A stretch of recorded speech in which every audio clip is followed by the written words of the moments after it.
Olá, eu sou o Márcio Miranda e esse é o 15 Minutos, podcast da redação da Gazeta do Povo. Candidata a vereadora por São Paulo, capital, 10.120. Pessoa conhecida do meu filho, minha também há muito tempo. Vai ser o meu voto em São Paulo também. Poxa, mas já Tá aberto. voto, né? E eu tenho que arranjar um voto para essa outra pessoa lá, mas tudo bem. O famoso recado das urnas, do qual os políticos costumam falar, está sendo ouvido por partidos, à direita e à esquerda.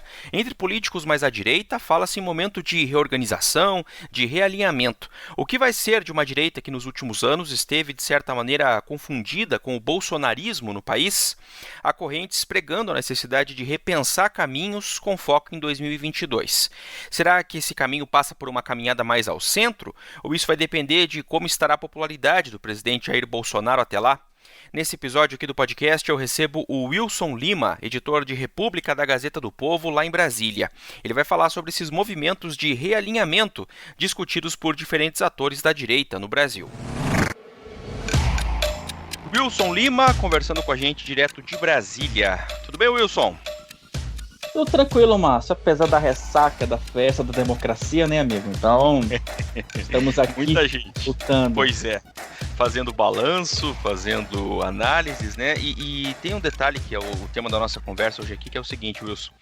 Logo depois do resultado das eleições, né, do primeiro turno das eleições, já houve algumas manifestações de políticos ou de figuras representativas da direita. Daí eu vou citar aqui, por exemplo, para a gente começar, o assessor para assuntos internacionais do governo Bolsonaro, o Felipe Martins, que foi ao Twitter para falar em necessidade de autocrítica, para rever erros, disse inclusive que a esquerda se renovou e estaria mostrando isso agora nesse processo eleitoral. Aí, partindo disso, e para começar a nossa conversa, Wilson, que tipo de autocrítica ou de reorganização está se discutindo na direita, ou se espera, né, da direita depois desse processo da eleição municipal, hein, Wilson? Então, Márcio, olha só, na verdade a conversa já está ocorrendo, tá? Inclusive, hoje pela manhã eu conversei com uns 10 deputados da bancada bolsonarista, então eu conversei com muita gente hoje pela manhã.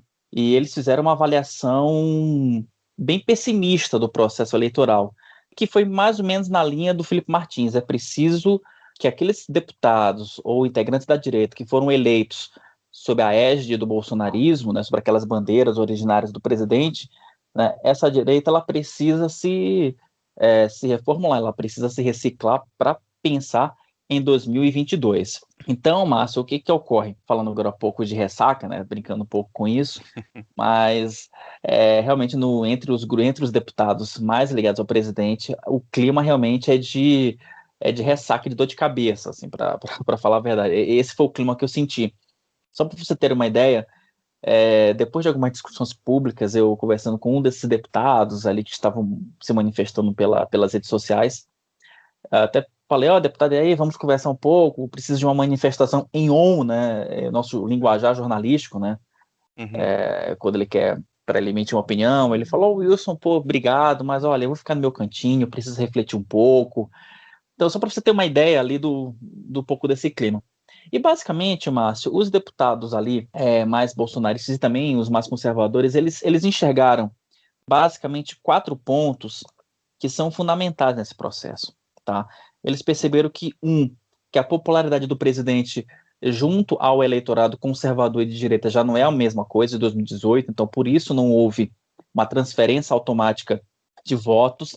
Segundo, eles enxergaram que falta aí uma unidade partidária, que ao contrário da esquerda, a esquerda ela é muito una nesse ponto, né? Você tem partidos com uma identificação ideológica muito forte, né? O terceiro fator que eles falam tem uma questão de fraude que eles alegam, que não necessariamente de urna eletrônica, tá, Márcio? Eu estou falando de fraude de questão de corrupção eleitoral no interior. Então eles falam que alguns partidos como PP, PSD e DEM, que foram beneficiados nessas eleições, também são partidos que foram beneficiados pela pequena corrupção eleitoral, né? O que eu chamo de pequena corrupção eleitoral? É 1 litro de gasolina, é um combustível aqui, é uma chinela ali, entendeu? E por aí vai, né? Então, isso, sem dúvida nenhuma, se reflete nas urnas, né? A campanha fora dos grandes centros, ela tem essa peculiaridade, né? E, por fim, o que eles falam foi aposta em alguns personagens que não necessariamente vinham fazendo um trabalho de base durante um tempo. Então você tem aí, por exemplo, alguns candidatos a vereador que eles surgiram e tentaram se lançar agora em 2020, mas eles não tinham um trabalho prévio de base, né? E campanha não tem jeito, você precisa caminhar, e você precisa gastar sola de sapato. E não necessariamente, em algumas cidades, o fato de você ser conhecido nas redes sociais significa voto. Em 2018, isso aconteceu, tá? Mas muito porque você tinha um grande cabo eleitoral, que era o presidente Jair Bolsonaro. Agora não, você não teve um grande cabo eleitoral. O presidente ali puxou uma ou outra candidatura, mas ele não foi para a rua gastar sola de sapato. Esperamos aqui até sábado fazer essa live aqui, pedir voto para você. Também dizer que tem muitos bons candidatos a vereador em São Paulo, não é só elas apenas, né? Fique à vontade, obviamente, vão ficar à vontade, mas quem tiver indeciso, a gente pede um voto. Então, alguns candidatos que tinham uma proeminência nas redes sociais imaginavam que eles poderiam converter isso não aconteceu, né? Um exemplo clássico disso foi da professora Paula Marisa, se não me engano. A professora Marisa em Canoas, no Rio Grande do Sul. Ela teve uma votação até boa, né? Ela ficou ali, ela conseguiu um bom número de votos, mas ela acabou não se elegendo por falta do quociente eleitoral. Então isso mostra também um pouco a falta de organização partidária, né, que foi apontada como um dos fatores decisivos nessa tempestade perfeita, né, que acabou culminando aí em né, nessa menor expressão de alguns candidatos da direita nas eleições de 2020. Nesses processos de reorganização, então, talvez o bolsonarismo pode vir a perder força entre a direita, então, ou os pelo menos espera-se isso, ou não, ou ao contrário, ou de repente o presidente Bolsonaro vai tentar liderar esse processo de reagrupar todo mundo. O que se espera em relação a isso dentro das fontes que você conversou a esses deputados mais bolsonaristas, hein? Então, Márcio, o que se fala é o seguinte, é que você vai ter você tem a projeção de você ter uma direita bolsonarista que não necessariamente é a mesma de 2018 e uma direita que vai fazer o máximo para se deslocar do bolsonarismo e focar nas pautas de costumes, pautas ideológicas, etc, etc. A percepção dos deputados, no geral, é que no momento que o presidente Jair Bolsonaro se aproximou do Centrão, tá? No momento que ele fez esse movimento no início do ano para garantir uma maior governabilidade e fugir de um eventual processo de impeachment, isso, para o eleitor, segundo esses deputados, foi visto como uma traição.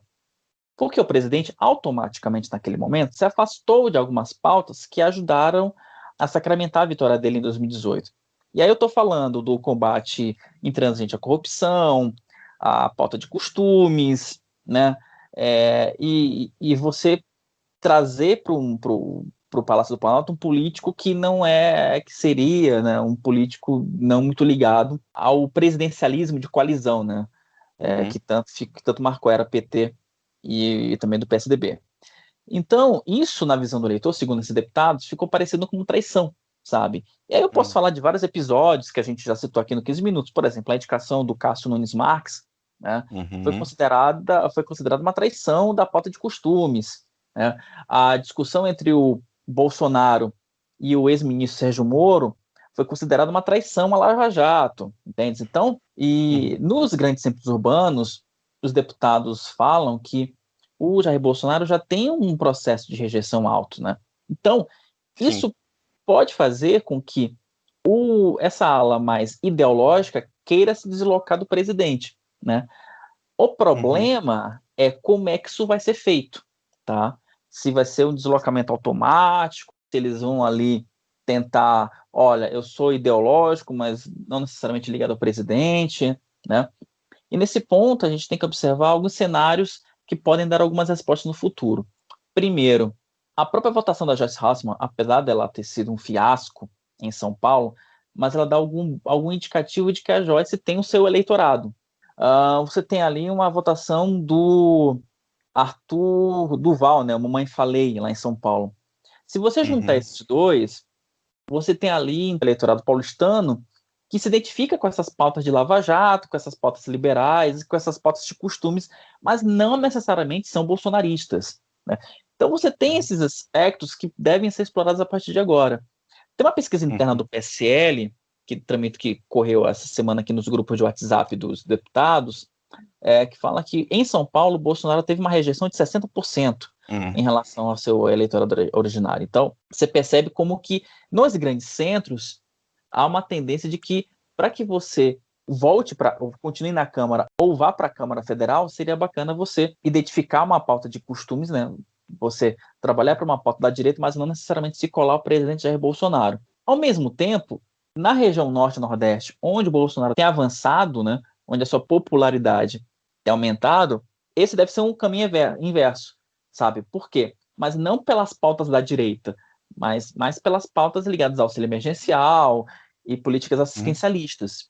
Então, o que se percebe, e isso é um diagnóstico geral, é que aquele Bolsonaro que foi eleito sobre o manto de combate à corrupção, liberal, né, conservador, ele se transmuta para um outro Bolsonaro, um Bolsonaro um pouco mais, que gasta um pouco mais, um Bolsonaro assistencialista, né, e um Bolsonaro menos ligados a essa pauta de costumes. Mas então, o cenário é muito parecido, né? O cenário deve ficar nessa linha, ou seja, você tem um centrão que se aproxima do Bolsonaro na região norte-nordeste e vai depender dele para avançar ainda mais, e nos grandes centros você tentar se deslocar dessa imagem e apostar nessas pautas da ala mais conservadora.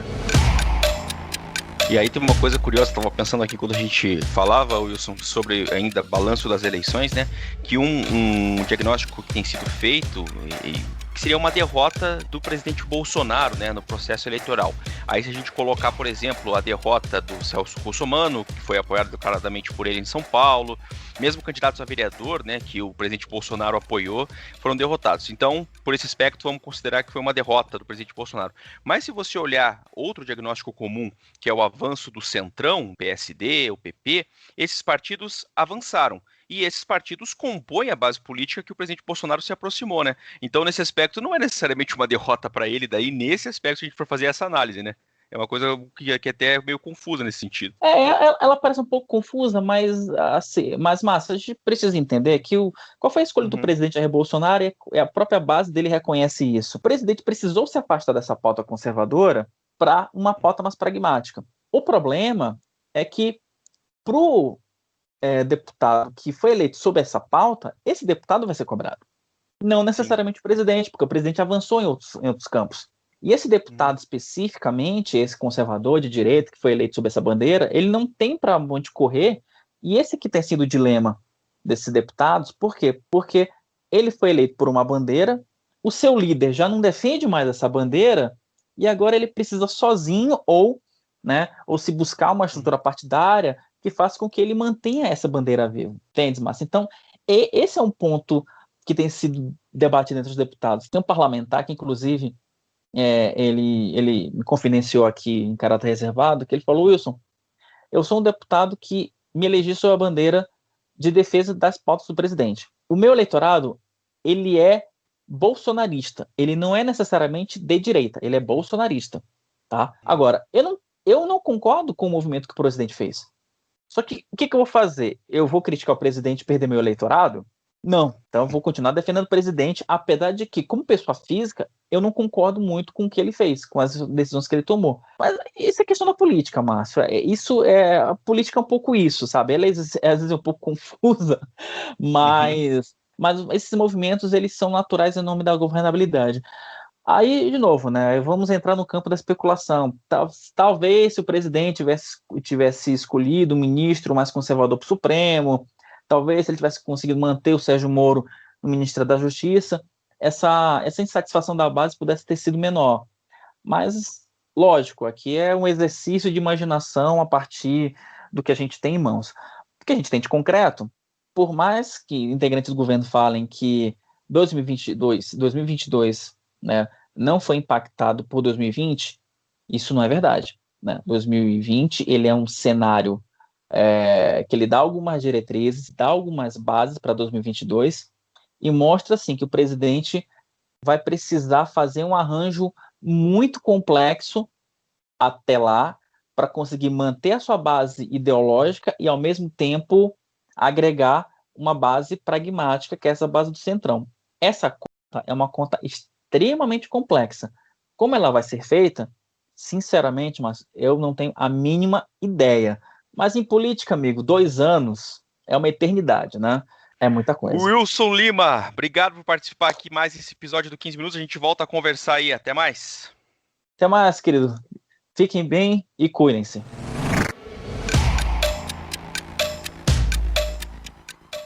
Ponto final nesse episódio do 15 Minutos, podcast da redação da Gazeta do Povo. Eu lembro que o 15 Minutos conta com a participação da Maria Scrocaro e da Jennifer Ribeiro na produção, montagem do Leonardo Bestloff e a direção de conteúdo do Rodrigo Fernandes. Eu sou o Márcio Miranda e agradeço muito a sua companhia. Até mais!